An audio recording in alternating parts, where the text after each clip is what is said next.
Hola, buenas noches. Bienvenidos a este servicio informativo de Telediario correspondiente a este 16 de julio de 2020. Antes de entrar en el detalle de las noticias correspondiente a esta jornada, le invitamos a revisar nuestros titulares.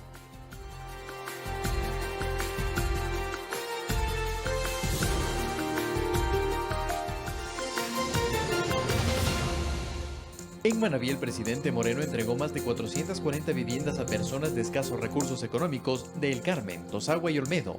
Además, se suscribió convenios para intervenir varios ejes viales de la provincia. El Ministerio del Trabajo emitió las directrices para el registro de las modalidades y acuerdos laborales, así como el contrato especial emergente y la reducción de la jornada de trabajo que se contempla en la Ley Orgánica de Apoyo Humanitario. Entró en vigencia la Ley de Ordenamiento de las Finanzas Públicas con las 16 observaciones que planteó el Ejecutivo. Esto luego que la Asamblea Nacional no alcanzó los votos para allanarse ni para insistir en el texto original. Según datos del registro civil, en los primeros 15 días de julio, fallecieron el doble de personas que en el mismo periodo del año anterior. La pandemia del COVID-19 incrementó entre un 40 y 45% el número de decesos. En lo internacional, la red social Twitter investiga un hackeo a través del cual piratas informáticos engañaron a cientos de usuarios para que entregaran dinero. Y en los deportes, el Real Madrid se coronó campeón de la Liga de España con goles de Karim Benzema. El merengue se impuso 2-1 ante el Villarreal.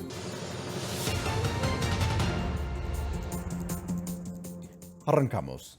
Este jueves, el presidente Lenín Moreno entregó 446 viviendas en Manabí como parte del programa Casa para Todos. En esta provincia, además, se entregaron títulos de propiedad y 4 créditos por parte de Banecuador. 446 familias de Manabí hicieron realidad su sueño de tener una casa propia. El primer mandatario, Lenín Moreno, hizo la entrega oficial gracias al programa Casa para Todos.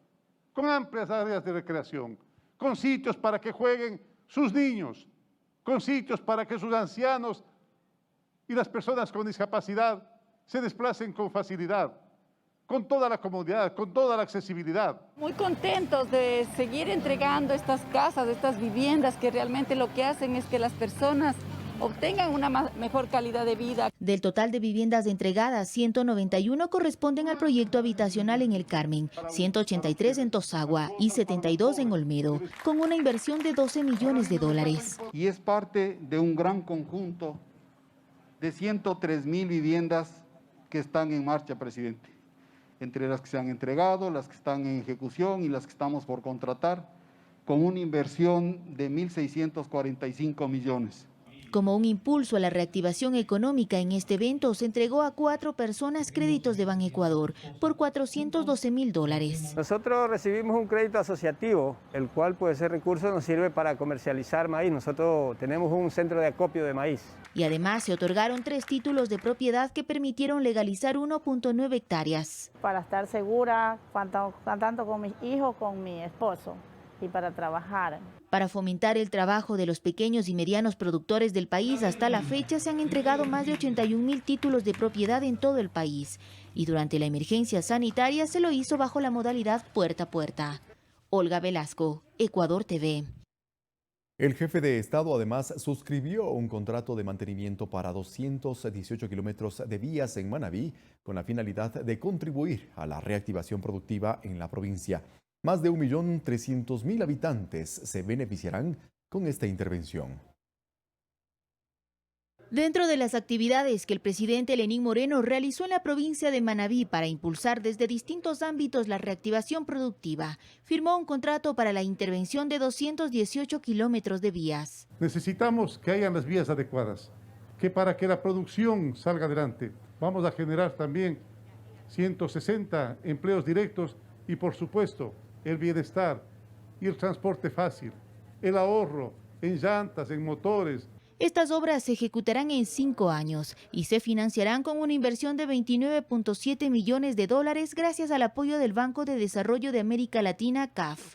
Incluye Paso Lateral El Carmen, Flavio Alfaro, Chone, Tosagua, Rocafuerte, T de Buenos Aires, Pedernales y Cojimíes. Según las autoridades, más de 1.300.000 habitantes se beneficiarán con esta intervención de manera directa e indirecta. Además, se reducirá en 25 minutos el tiempo de traslado y se tiene previsto que los accidentes de tránsito disminuyan en un 70%. Nos facilitará movilizarnos de una forma más segura, señor presidente, transportar nuestros productos hasta sus lugares de destino, como lo ha venido haciendo, señor presidente, la transportación durante toda la pandemia. En 3 años de gestión, el gobierno invirtió cerca de $160 millones en el desarrollo vial solo en Manabí y a nivel nacional destinó más de $1.033 millones. Olga Velasco, Ecuador TV. En el primer semestre de 2020, el Ministerio de Finanzas incrementó los recursos para protección social, redujo el presupuesto en $815 millones en bienes y servicios y gastos no permanentes, entre otros rubros. El Gobierno Nacional, pese a los impactos en la economía por la pandemia, aumentó las transferencias para los programas sociales. Por ejemplo, para entregar el bono de protección familiar por la emergencia sanitaria, se destinaron $122 millones, con un incremento de 25%. Y para los otros bonos, incluido el de desarrollo humano, un total de 600 millones. Según el Ministerio de Economía y Finanzas, existió una optimización en gastos de personal en $182 millones, de 277 millones en bienes y servicios, 280 millones en rubros no permanentes, mientras en materiales y suministros se ahorraron 30 millones. Y en bienes de larga duración $46 millones, con lo cual se tuvo más recursos para la protección social. Ayudas técnicas, colchones, ropa, alimentación y bonos forman parte de la ayuda que han recibido las familias más vulnerables por parte de las autoridades nacionales. Esta entrega, por ejemplo, se dio en la parroquia Rumipamba del cantón Rumiñahui. Yo quedo bien agradecida del señor presidente y de todos los compañeros del MIES, de todos ellos, y les agradezco infinitamente. Dios le pague. Yo no pensé que me iban a hacer esta visita y me iban a traer tanta ayuda. Estamos recorriendo con Iván y con el equipo todo el país entregando alimentos a toda la gente, principalmente a aquellos que menos tienen. Verónica Rivadeneira, Ecuador TV. En el marco del acuerdo comercial con la Asociación Europea de Libre Comercio, EFTA, por sus siglas en inglés, Ecuador y Suiza fortalecen sus relaciones comerciales a través de la Cámara Suicham Ecuador. El decreto 1076 ratificó el acuerdo de asociación económico inclusivo con la Asociación Europea de Libre Comercio, EFTA. A partir de allí, se espera que el Ecuador abra aún más su oferta comercial. EFTA, por ejemplo, eliminará 100% de los aranceles sobre los productos industriales, la pesca, los productos del mar originarios de Ecuador, de manera inmediata y completa el día que entre en vigor el tratado. Y es a través de la Cámara Binacional Suicham Ecuador que se apunta a aprovechar estas condiciones para que entre Suiza y Ecuador se incremente la transferencia de tecnología, el fomento de plazas de trabajo y la consolidación de inversiones y negocios. Permitirá una relación estable y de confianza con los países del EFTA, conformados por Suiza, Liechtenstein, Noruega y Islandia, ocasionando un incremento de los flujos comerciales y de inversiones bilaterales. Porque las cifras, a decir del viceministro de Comercio Exterior, Daniel Egarda, son importantes con la EFTA, pues las exportaciones de Ecuador están en alrededor de $200 millones anuales. Es un rubro sumamente importante en donde están involucrados por el lado de exportaciones muchas MIPYMES y por el lado de las importaciones un proveedor importante de maquinaria, medicamentos. Pero para Ecuador ya no solo es la EFTA donde se tendrá un acceso preferencial, añadió. Es la Unión Europea que desde 2017 está vigente un acuerdo para ampliar el mercado de consumo de productos ecuatorianos. Eduardo Córdoba, Ecuador TV. En otro orden, el alcalde de Daule, Wilson Cañizares, entregó de manera simbólica las llaves de la ciudad al ministro de Inclusión Económica y Social, Iván Granda, en reconocimiento a las acciones que esta cartera de Estado cumple en favor de los sectores prioritarios.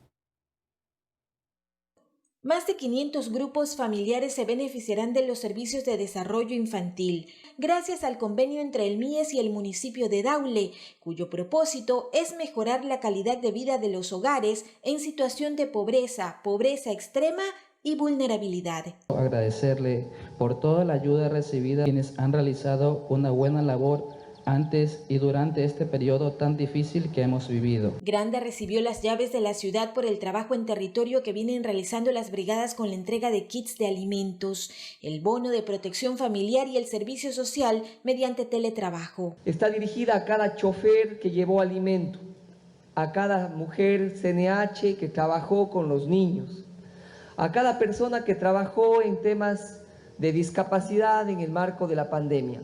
Como parte de la mejora en la calidad de vida de sus habitantes, Daule cuenta con un parque inclusivo dotado de implementos para el desarrollo motriz y un reciente inaugurado Centro de Desarrollo Infantil CDI, por lo que el ministerio también entregó placas de reconocimiento a las autoridades de la capital arrocera. He dispuesto ya que el Instituto de Economía Popular y Solidaria trabaje con usted para que junto con los agricultores podamos romper las cadenas de intermediación. Ya llevamos 6 convenios justamente para varios grupos, entre ellos las personas con discapacidad, adultos mayores, en atención a los discapacitados en su domicilio, llevando a técnicos especializados para de alguna manera mejorar la calidad de vida de estas personas. Mariuxi Buenaño, Ecuador TV. El Ministerio de Trabajo emitió las directrices para el registro de las modalidades y acuerdos laborales, así como el contrato especial emergente y la reducción de la jornada de trabajo que se contempla en la Ley Orgánica de Apoyo Humanitario. Los lineamientos para la aplicación de la reducción emergente de la jornada laboral y el contrato especial emergente establecida en la Ley de Apoyo Humanitario, que busca proteger el empleo y crear nuevas plazas de trabajo, ya se encuentran en vigencia a través del Acuerdo 2020, 132 y 133, emitido por el Ministerio del Trabajo. De acuerdo con la ley humanitaria, el empleador podrá reducir la jornada hasta un máximo del 50% debido a eventos de fuerza mayor o caso fortuito. Este acuerdo deberá celebrarse por escrito y ser registrado en un plazo de 15 días en el módulo de la ley humanitaria del Sistema Único de Trabajo Sud. Esta reducción de la jornada no requiere una aprobación por parte del trabajador, es una decisión unilateral del empleador que, en vista de las circunstancias que está viviendo el país, podría decidir hacer una reducción de la jornada y por lo tanto de la remuneración. Si se reduce hasta en un 45% de la remuneración, en base a esos valores se tendrá que aportar también a la seguridad social. La reducción emergente de la jornada de trabajo podrá aplicarse hasta por un año a partir de su registro en el SUT y podrá ser renovable por el mismo periodo por una única ocasión. Aquellos derechos de los trabajadores que nacen de la ley, esos no pueden modificarse por acuerdo entre las partes. Por ejemplo, el que los trabajadores tengan derecho a 15 días de vacaciones, el que los trabajadores tengan derecho a una remuneración básica unificada, el que los trabajadores tengan derecho al pago a recibir el 15% de participación de utilidades. No implica la terminación de la relación laboral, no implica ninguna disminución de ningún derecho adquirido por el trabajador. Respecto al contrato especial emergente, se deberá celebrar por escrito, contener los requisitos establecidos en el Código del Trabajo para la suscripción de un contrato individual de trabajo y ser registrado en el SUT dentro del plazo de 15 días contados a partir de su suscripción. Recordemos que esta obligación de notificar en 15 días entra en vigencia a partir del 31 de julio del 2020. Santiago Tello, Ecuador TV. Las 16 observaciones que planteó el Ejecutivo a la Ley de Ordenamiento de Finanzas Públicas entró en vigencia este 15 de julio junto al texto aprobado por la Asamblea Nacional. Esto luego de que el Legislativo no logró los votos ni para allanarse ni para insistir en el documento original. Con ello, la normativa entró en vigencia a través del Ministerio de la Ley a partir del 15 de julio de 2020. El principal objetivo de este documento se centra en el nombre de la misma, obtener orden en las finanzas públicas del país. En ese sentido, el primer logro de esta ley fue alcanzado el pasado 6 de julio con el acuerdo de renegociación de la deuda con un importante grupo de tenedores de bonos ecuatorianos, pues precisamente esta norma determina un manejo económico responsable.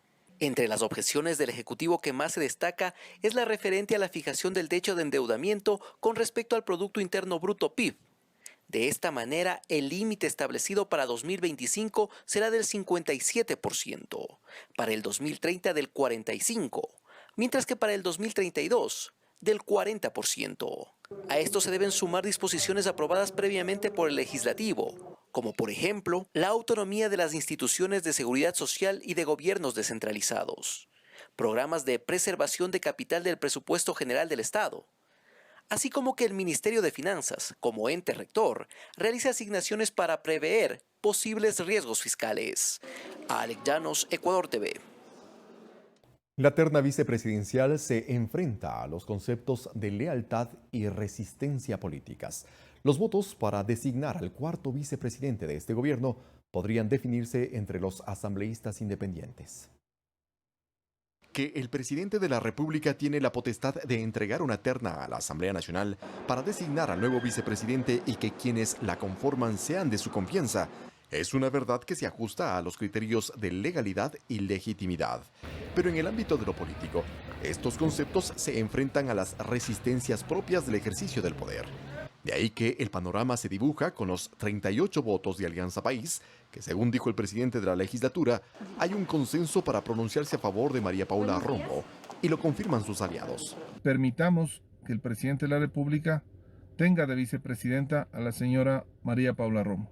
De los criterios que se adelantan entre los legisladores de la Revolución Ciudadana, que cuenta con 31 asambleístas, de Creo, cuya bancada es de 18 legisladores, y del Partido Social Cristiano con 16 parlamentarios, la terna no contaría con los votos de estas bancadas.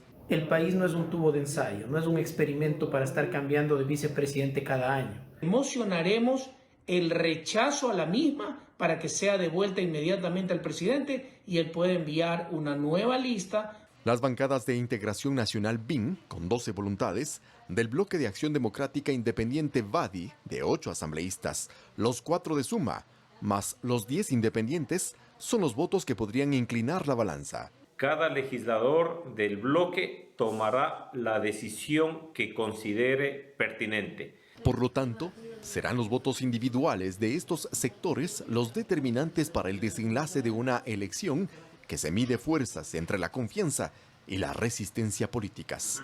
Eduardo Córdoba, Ecuador TV.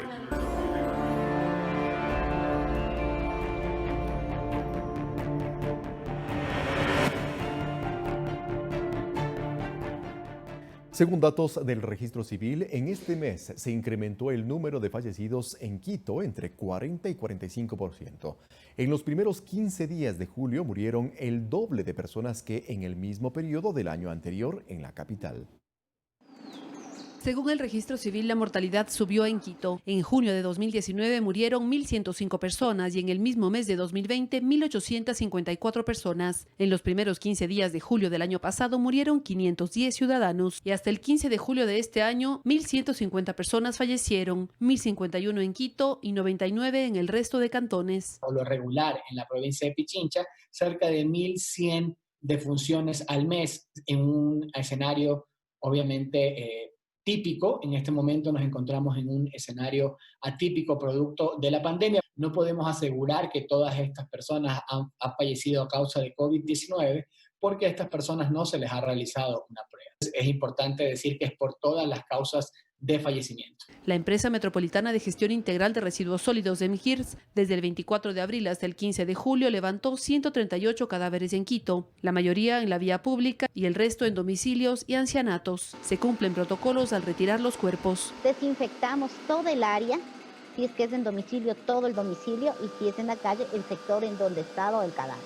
El personal de criminalística, conjuntamente con el médico del Ministerio de Salud o con el médico asignado por la MGIRS, verifican la identificación de la persona fallecida y los síntomas o las causas de muerte. El alcalde de Quito, Jorge Yunda, dijo en entrevista con Telediario que es importante evitar que se desborden los hospitales, dado que las unidades de cuidados intensivos están al límite de su capacidad. Expresó que la responsabilidad ciudadana es fundamental. Toca desactivar fiestas clandestinas, libadores en la vía pública, actividades deportivas al margen de la ley. Yo creo que este es el momento más complicado para contagiarse y el momento más alto para tener esa responsabilidad ciudadana. Verónica Rivadeneira, Ecuador TV. La parroquia Belisario Quevedo, ubicada en el centro norte de Quito, registra 573 casos de COVID-19. En esta zona se encuentra el barrio de la comuna, que podría entrar en un proceso de cuarentena. El Ministerio de Salud coordina esta opción con los líderes barriales. Hablar por teléfono, sin mascarilla o caminar con este insumo de bioseguridad mal puesto es común en la comuna, ubicada en el centro norte de Quito. Este es uno de los barrios que más casos de COVID-19 tienen en la capital. La parroquia Belisario Quevedo, en donde es parte la comuna, registra 573 casos confirmados de esta enfermedad. Hasta este miércoles, Quito registró 9.677 casos, de los 10.861 que hay en Pichincha. El Ministerio de Salud piensa en poner en cuarentena algunos barrios de Quito y por ello trabaja con los líderes barriales. Implica coordinar con la policía, el ejército, alimentación, con el MIES, con la alcaldía, para poder sostener durante el periodo de cuarentena. Claro que sí, alarman, porque de 45, 44 que salieron positivos a prueba rápida al hacer PCR, confirmatorios de la presencia del virus salieron 35, es casi el 80%. El municipio de Quito también analiza esta medida. Siempre estaremos evaluando ver la posibilidad de tener otras medidas que vayan a frenar una posible colapso total del sistema sanitario. Pero una cuarentena no sería fácil para quienes habitan en esta zona, que está ocupada mayoritariamente por comerciantes. Su trabajo es el día a día. Entrar en cuarentena para nosotros significa no tener el sustento. Nosotros los comuneros vivimos del día a día de un trabajo informal que realizamos. En el Centro de Salud de Santa Clara de San Millán se atiende con un solo médico, un promedio de 20 personas con casos sospechosos de COVID-19. El paciente viene, es valorado de acuerdo a su sintomatología, se le registra y se determina la necesidad o la pertinencia de la toma de una muestra junto con el aislamiento y las medidas de prevención, que es la parte más importante. Los líderes barriales trabajan con el Ministerio de Salud y el municipio de Quito para buscar alternativas para esta zona de la capital. Lo primero es concientizar en la importancia del uso correcto de la mascarilla. María Elena Vaca, Ecuador TV. El director general del ECU 911, Juan Zapata, dio a conocer que el COE Nacional resolvió encargar a la policía, Fuerzas Armadas y al municipio de Quito el control de las 7 parroquias de la capital donde más casos se registran de contagios de COVID-19. Similares medidas se adoptarán en Cuenca y otras ciudades del país. Se decidió entregar a las instituciones la responsabilidad directa del fortalecimiento de los controles que se van a realizar en estos sectores. La Policía Nacional se hará cargo de las parroquias de Calderón, Chillogallo y Belisario Quevedo, las Fuerzas Armadas de Cotocollao y Guamaní, el Distrito Metropolitano de Quito, del Centro Histórico y de la Magdalena. Estos operativos empezarán a partir del día de mañana a las 10 de la mañana y vamos a tener una evaluación en 4 días. Es decir, hay un fortalecimiento de toda la prevención y respuesta y de todas las instituciones al servicio del control en territorio. A partir de estos 4 días y de acuerdo a los análisis de los indicadores que nos den, obviamente, todos estos operativos, pero sobre todo vamos a ser muy exhaustivos en medir las conductas y los comportamientos ciudadanos. A partir de estos 4 días y de su análisis, repito, no se cierra la posibilidad de analizar el toque de queda que rige a toda la capital ecuatoriana. También quiero indicarles que el municipio se ha comprometido a generar los cierres de parques y espacios públicos que generen conflicto en estas 7 parroquias. El mismo eje de acción y las mismas actividades se están preparando para la ciudad de Cuenca y para otras ciudades que presentan los picos, obviamente, en cuanto a los niveles epidemiológicos. Y son miles los ciudadanos que han sido sancionados en la capital por no usar la mascarilla. Recuerde que este implemento de bioseguridad evita que se propague el coronavirus. El uso correcto de la mascarilla, el portarla de manera obligatoria y el mantener distancia social son algunas medidas que varios ciudadanos todavía no acatan para su seguridad y así evitar contraer el COVID-19. Un equipo de Telediario visitó algunos sectores del norte de Quito, en donde la desobediencia es latente en cada esquina. Buenos días, disculpe, ¿saben ustedes que no pueden estar sin mascarilla en el espacio público? Yo no tengo nada, soy pobre, trabajo en la lástima. La población menciona que hay varias personas que no portan la mascarilla y que incluso las ventas informales también son un foco de contagio del virus. Entonces yo no estoy de acuerdo, mire, se ponen donde quiera, donde que ellos les da la gana. Pero hay personas que todavía no entienden y no usan la mascarilla, ninguna protección. Según datos de la Agencia Metropolitana de Control, desde que el uso de la mascarilla se hizo obligatorio, más de 8.100 personas fueron sancionadas por no utilizar este implemento de bioseguridad en el espacio público.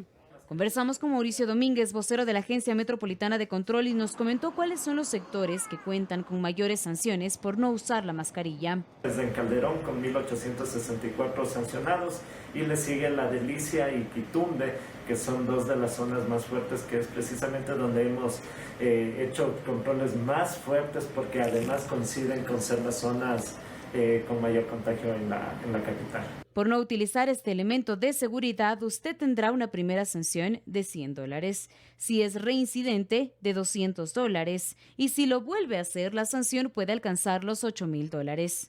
Recuerde utilizar mascarillas que tengan varias capas y que sobre todo sean certificadas para garantizar su salud. Carla Arzentales, Ecuador TV. El pico de casos de COVID-19 en Cuenca se espera para la última semana de julio y la primera de agosto, según especialistas del Ministerio de Salud. Por este motivo, se sugieren mayores restricciones y medidas de seguridad en vista que no se respetan cercos epidemiológicos ni restricciones del semáforo amarillo. En Cuenca se incrementan los casos de COVID-19 a un ritmo acelerado, según el coordinador zonal 6 del Ministerio de Salud, Julio Molina. Advierte que es necesario prepararse para el pico más alto con mayores restricciones, ya que la ciudadanía no toma en serio las recomendaciones. Nuestro pico que esperado y de lo que nos ha dicho el análisis, nuestro pico de la curva va a estar los últimos días de julio y la primera semana de agosto. Han roto cercos epidemiológicos, han roto aislamiento, hemos tenido que hacer el seguimiento, no les gusta eso a las personas, se ha encontrado que hay mucha ingesta de licor. En esta ciudad se registran 2.143 casos, de estos alrededor de 500 personas están en aislamiento domiciliario. Lucía es una de ellas. En mi domicilio vivimos 3 personas, 2 de las cuales dimos positivo a COVID-19. Y mi pequeño que tiene 5 meses. Realmente pasamos duros momentos con esta enfermedad, pero gracias a todas las directrices del Ministerio de Salud Pública hemos logrado salir adelante. Su familia está a la espera de confirmar con un examen que están libres de la enfermedad. Vamos a cumplir 28 días ya de cuarentena, como ellos lo han mencionado. Se sugiere seguir el protocolo de aislamiento domiciliario para pacientes COVID positivos. Lo recomendable, con la finalidad de proteger al resto del núcleo familiar, es que todos se mantengan con el uso de la mascarilla mientras dure el aislamiento domiciliario. Será importante la desinfección de superficies con cloro, mantener ventilación e iluminación de ambientes y, si es posible, destinar una habitación y baño exclusivos para el paciente con COVID-19. El cuidador podrá transportar al paciente o, mucho mejor, solicitar a través del 911 una atención urgente o emergente a través del sistema prehospitalario. Sofía Montoya, Ecuador TV. Seguimos en la Atenas del Ecuador. El alcalde de Cuenca, Pedro Palacios, ratificará el pedido al COE Nacional para que autorice 3 medidas específicas para frenar los contagios en la ciudad. La próxima semana mantendrá una reunión con las autoridades. El Comité de Operaciones de Emergencia de Cuenca insistirá en sus pedidos al COE Nacional para que el horario del toque de queda no sea de 23 horas a 5 horas, sino de 19 horas a 5 horas. Prohibir la venta de bebidas alcohólicas en ese horario y la suspensión de reuniones sociales y ejecutivas con máximo 25 personas. Que se pueda reconsiderar la solicitud que se ha hecho. La próxima semana tendremos una reunión presencial acá en la ciudad de Cuenca, donde expondremos con toda la información, la estadística, las cifras. La primera autoridad de la ciudad de Cuenca sostiene que entre los principales problemas están las reuniones de jóvenes que incluso beben alcohol en el espacio público pasadas las 19 horas y que posteriormente contagian a los adultos mayores. 7 de cada 10 personas que desafortunadamente han fallecido en nuestro cantón son personas mayores de 65 años, personas que se han cuidado. Así que tenemos este grupo etario que sale, que tiene su comportamiento social no adecuado por la situación que estamos viviendo. Son asintomáticos en su gran mayoría, pero ellos son los que desafortunadamente contagian a las personas adultas y adultas mayores. Según datos oficiales, en Azuay existen 2.463 casos confirmados de la enfermedad, de los cuales 2.143 son en Cuenca y 70 personas fallecieron. Según el alcalde Palacios, los hospitales están ocupados en 75%. y las unidades de cuidados intensivos al 100%. Inmediatamente ingresan otras personas a ocupar estos espacios de unidades de cuidados intensivos. Incluso hay momentos en los cuales, si bien no necesita unidad de cuidado intensivo, pero necesita generar otro tipo de atención a través de, por ejemplo, saturadores de oxígeno o cosas por el estilo, pero al final estamos teniendo esa realidad. Verónica Rivadeneira, Ecuador TV. Nos vamos al puerto principal. Después de ser la ciudad epicentro del coronavirus, en Guayaquil los contagios por COVID-19 están controlados. El gobierno nacional, entes locales y la empresa privada se unieron para enfrentar la pandemia. 5 meses después de la crisis sanitaria, el nuevo panorama de Guayaquil es una ciudad en semáforo amarillo pero reactivada y con miras a recuperar su productividad. Según el coordinador de salud de la zona 8, se tomaron 3 acciones para frenar la propagación del virus. Los 2 hospitales COVID, reactivar primer nivel de atención, activar todo lo que son los médicos del barrio, empezar a dar medicinas que se daban solo a veces en los hospitales, empezar a dar en los centros de salud, empezar a dar a los pacientes en su casa. Entonces, relativamente rompimos protocolos que funcionaron. En los 2 últimos meses, la cifra de muertos por COVID fluctúa entre 4 a 6 e incluso hay días en que se reportan 0 fallecidos. En los hospitales, el 60% de la ocupación corresponde a pacientes de otras regiones y la atención está garantizada. Tenemos los 2 hospitales COVID, tenemos el Hospital Monte Sinaí, que su área de hospitalización son 50 camas, las 50 camas están vacías. Tenemos el Hospital del Guasmo Sur, que tenemos solo ocupadas 10 camas en el área de hospitalización. El gobierno mantuvo convenios para dotar de nuevos equipos y tecnología, además de contratar a cerca de 500 médicos. En el INSPI al inicio solo trabajaban 5 personas, hoy laboran más de 50 e incluso están recibiendo muestras del resto del país para liberar la carga en Quito. Nosotros nos enfocamos al número de muestras, al inicio trabajábamos 94 muestras por día. Hoy en día estamos trabajando aproximadamente 1.300 a 1.400 muestras diarias. 30 de enero, que se presenta el primer caso sospechoso, nosotros en 48 horas dimos el resultado. Al sector de la salud también se sumaron otras entidades como la Secretaría Nacional de Gestión de Riesgos que lideró el COE Nacional, la Fuerza de Tarea Conjunta que se encargó del levantamiento de cadáveres, además de fortalecer los controles, implementar restricciones de movilidad, cierre de fronteras, toque de queda, medidas de bioseguridad, entrega de apoyo económico y ayuda humanitaria a los afectados por la crisis. Un trabajo conjunto en el que el aporte de los municipios y la empresa privada también tuvo un rol fundamental. Mariuxi Buenaño, Ecuador TV. Revisemos brevemente las cifras de COVID-19 que hasta el momento se registran en nuestro país. El Ministerio de Salud informa las cifras de coronavirus que se registran en nuestro territorio. Hasta el momento, se tomaron muestras para COVID-19, entre PCR y pruebas rápidas, a 194.578 personas. Se reporta 5.900 pacientes recuperados, 9.278 casos con alta hospitalaria, 16.082 alta epidemiológica, 97.200 casos descartados, 71.365 casos confirmados y 5.207 personas fallecidas. Las provincias que registran mayor número de contagios son Guayas, con 16.810 casos, Pichincha, 11.269, Manabí, 5.439, Santo Domingo de los Áchilas, 2.769, Los Ríos, 2.672, El Oro, 2.496 y Azuay, 2.463.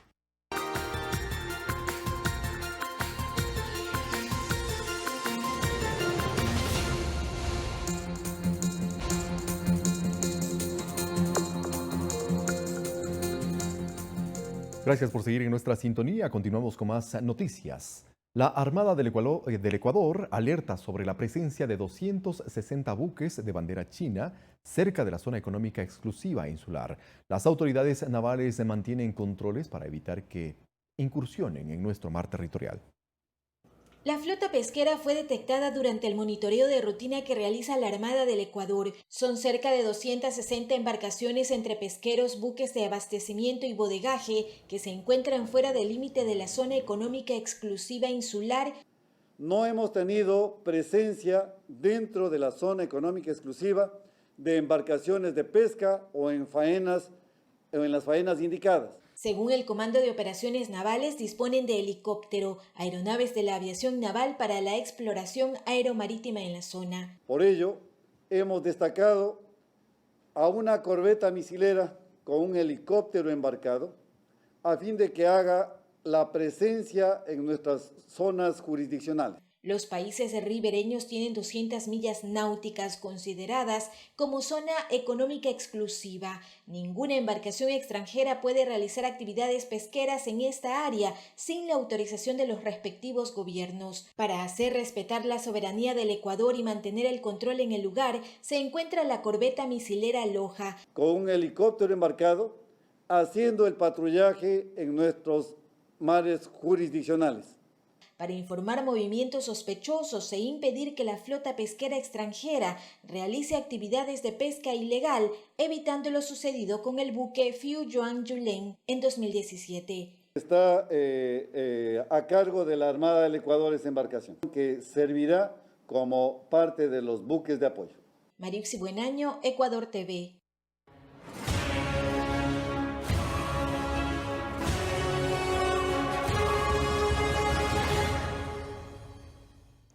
La Fiscalía terminó con la presentación de su prueba testimonial y documental dentro del juicio que se sigue al ex secretario de Comunicación Fernando Alvarado y 3 personas más por el delito de peculado.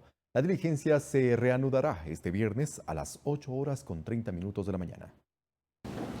En el segundo día de juicio, la Fiscalía finalizó con la presentación de sus pruebas. En total, 12 personas, entre testigos y peritos, rindieron su testimonio y 37 pruebas documentales entregó el fiscal general subrogante Wilson Toainga, con las que indicó se justifica la participación del exsecretario de Comunicación Fernando Alvarado y 3 personas más en el delito de peculado. Según su tesis, en 2014, la SECOM a la cabeza de Alvarado, junto al entonces subsecretario Pablo Llanes y Galo Pacheco, también funcionario de la SECOM, contrataron a Víctor Hugo Erique como técnico audiovisual para la elaboración de productos para el enlace ciudadano, sin que su perfil profesional cumpla con los requisitos para el cargo. Productos que los utilizó Carlos Bravo, representante de la productora Gota Azul, empresa que ya mantenía un contrato con la SECOM por $189,000 para la producción y postproducción de documentales y cadenas. A decir de Fiscalía, se pagó 2 veces por un mismo insumo. Una cuestión es recopilar información y otra cosa totalmente diferente es producción y postproducción. Y lo que hacía Gota Azul es producción y postproducción, no recopilación de información. Recopilación de información hacía la SECOM y en Loja, Eric. Además, según el testimonio del cooperador eficaz Pablo Llanes, en ese tiempo a Bravo se le adecuó una oficina en la presidencia y también en Ecuador TV. Va a ser impugnado, ese testimonio anticipado no tiene ningún valor. Una vez los abogados de los procesados finalicen con la entrega de sus pruebas, vendrán los alegatos finales y posteriormente el Tribunal Penal se retirará a deliberar su sentencia. Olga Velasco, Ecuador TV. La Judicatura no tendrá contemplaciones en sancionar a los funcionarios del sistema de justicia que hayan usufructuado de mala manera con el trámite y uso del carnet de discapacidad. Así lo anunció la presidenta del Consejo de la Judicatura, María del Carmen Maldonado. Los resultados de investigaciones e informes internos determinarán lo justo, acotó la autoridad judicial. Seremos estrictos en el control disciplinario como hemos venido siendo. Informes que deben ser claros, dijo. Puntualizar casos donde se respeten los derechos de quienes, si la ley debe ampararlos por tener una discapacidad.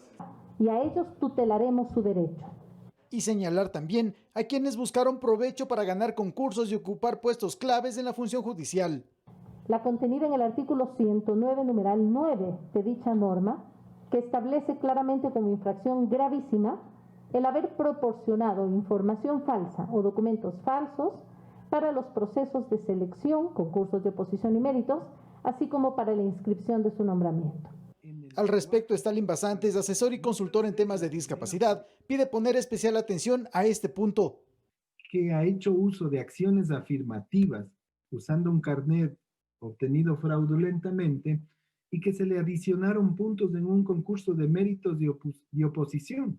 Casos de abusos, tanto en el trámite como en el uso del carnet de discapacidad, que no es nuevo y cuyo control no permite hacer discrecionalidades de la naturaleza de la persona que lo solicita, se aclaró desde el Servicio Nacional de Aduanas. La aduana no tiene una segregación por cada una de las personas según la actividad que realice. Entonces el procedimiento es un procedimiento general. Javier Ceballos, Ecuador TV.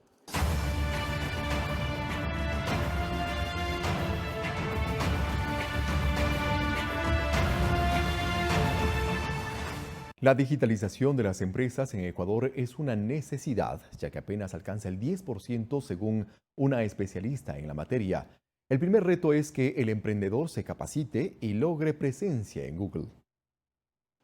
A través de Crear Tequito, Sofía Terán elabora accesorios de decoración interior. Antes de la pandemia no estaba convencida del potencial del Internet para hacer negocios. Los meses que estuvimos de cuarentena, creo que fueron como la escuela para que aprendamos a utilizar mejor las redes sociales y saber que de una u otra manera son una herramienta súper importante en esta época. La fuerza de las circunstancias obligó a que se vuelque a lo digital. Pero en Ecuador las microempresas digitalizadas no superan el 10% según una investigación de Oascolao, aun cuando más del 75% de los ecuatorianos acuden a Internet para comenzar o terminar un proceso de compra. Adriana Rivera, experta en marketing digital, destaca la importancia de capacitarse como primer paso para la digitalización. Ustedes con el Internet tienen muchos medios en donde empezar a capacitarse. Mis fuentes principales por donde voy a ganar clientes, la primera va a ser Google, porque la intención de compra está en Google. Cuando uno tiene una emergencia, va al buscador. Según Group M, la inversión digital para el 2020 crecerá en un 22%, ocupando un promedio del 4.8% de la inversión total de anunciantes. Partiría del paso básico más importante de conocer ese público objetivo y saber qué hace, cómo interactúa, en qué redes está y qué productos demanda. Frente a esta necesidad, Ecuador se adhirió al plan de la OEA para digitalizar las MIPYMES. En www.colao.es usted puede conocer más herramientas de ayuda. Sofía Montoya, Ecuador TV.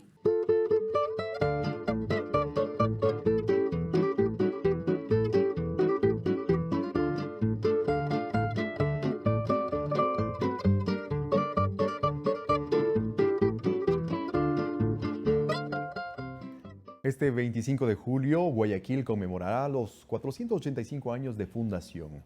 Debido a la pandemia que enfrenta el país por el COVID-19, las fiestas tomarán un giro.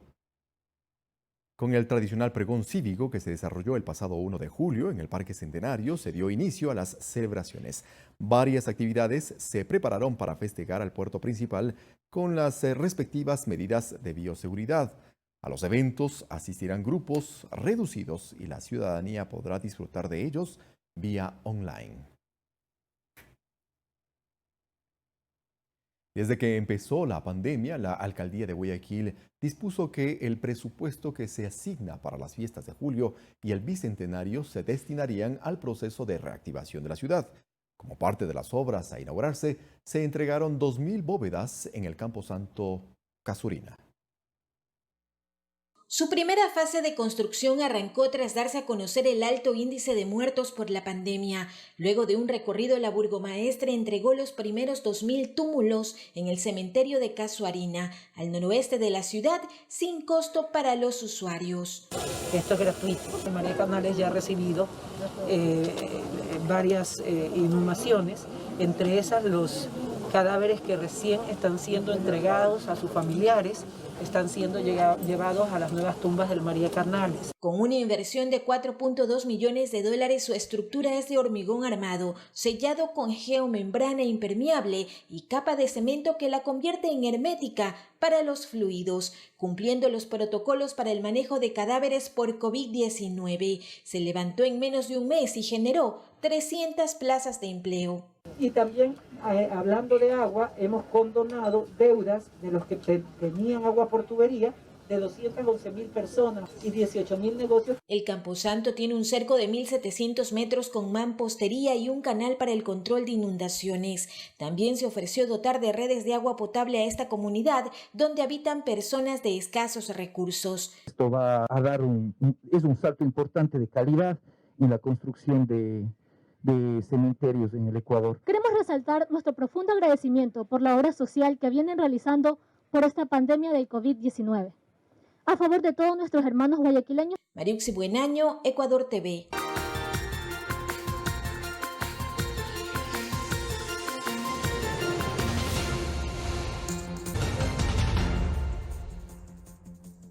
Así es, noticias internacionales. Atención, la red social Twitter investiga el hackeo de cuentas oficiales de figuras públicas y empresas con el que se pretendía estafar a miles de personas. Analistas apuntan a que alguien dentro de la compañía estuvo detrás de la operación.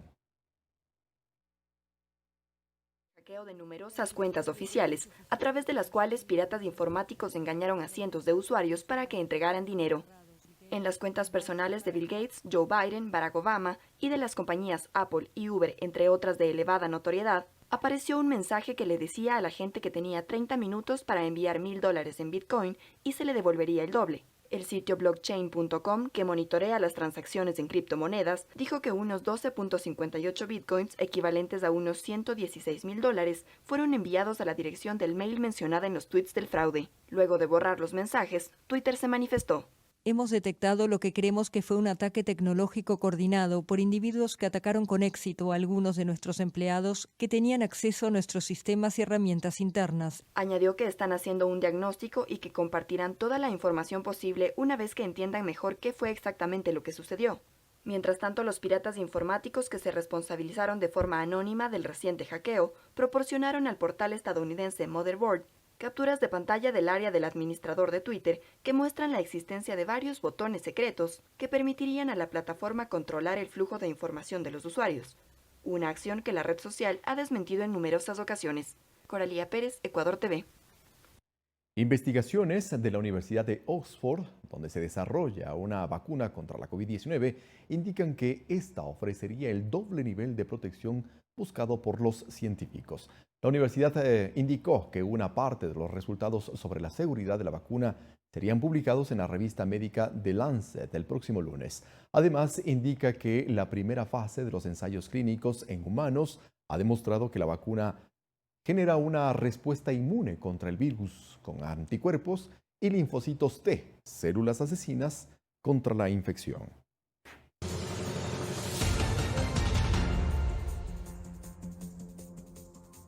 Londres denuncia un intento de robo de información de sus proyectos de vacuna contra el COVID-19. Además, la ola de calor que sufre Siberia empeora los incendios que arrasan varias zonas de la Federación Rusa. Más en El Mundo Ahora. La Agencia Británica de Ciberseguridad acusó a un grupo de piratas informáticos que trabajarían para los servicios de inteligencia rusos de intentar robar información sobre los proyectos de vacunas contra el coronavirus. Según el Centro Nacional de Ciberseguridad, los objetivos de los piratas eran organismos de investigación y desarrollo de vacunas del Reino Unido, Estados Unidos y Canadá. Las acusaciones tienen el respaldo de las autoridades de los tres países. En Chile, la diputada opositora Pamela Giles se hizo viral al celebrar la aprobación de un proyecto de ley que permite a los ciudadanos retirar hasta un 10% de los fondos de pensiones ante las dificultades económicas causadas por la pandemia. Aunque la medida todavía debe someterse a votación en el Senado, la diputada festejó el primer logro portando una capa, abanicos y corriendo por la sala. La ola de calor que sufre Siberia agrava los incendios que arrasan varias zonas de la Federación Rusa, donde ya han ardido al menos 1.37 millones de hectáreas. Actualmente los bomberos tratan de extinguir más de 200 focos activos, mientras el humo ya se siente en algunas de las ciudades del país. Expertos aseguran que la temporada de fuego se adelantó este año debido al cambio climático. Los numerosos nuevos contagios de COVID-19 en Israel presionan a un segundo cierre total del territorio. Las restricciones implementadas la semana pasada, como el confinamiento en algunos barrios y la clausura de bares, gimnasios y piscinas, no parecen ser suficientes para frenar el incesante ritmo de contagios y aplanar una curva que ya supera con creces la de la primera oleada. Si los casos superan los 2.000 diarios, el confinamiento volverá a ser total y obligatorio, anunciaron las autoridades. Coralía Pérez, Ecuador TV. Muy bien, así finalizamos este servicio informativo de Telediario. Le invitamos, como siempre, a seguir en nuestra programación. Ya se viene Desde Cero, el programa de los emprendedores. También un agradecimiento especial a nuestro compañero Edison Velázquez, quien estuvo en la interpretación en lengua de señas. Buenas noches, buen descanso, un abrazo.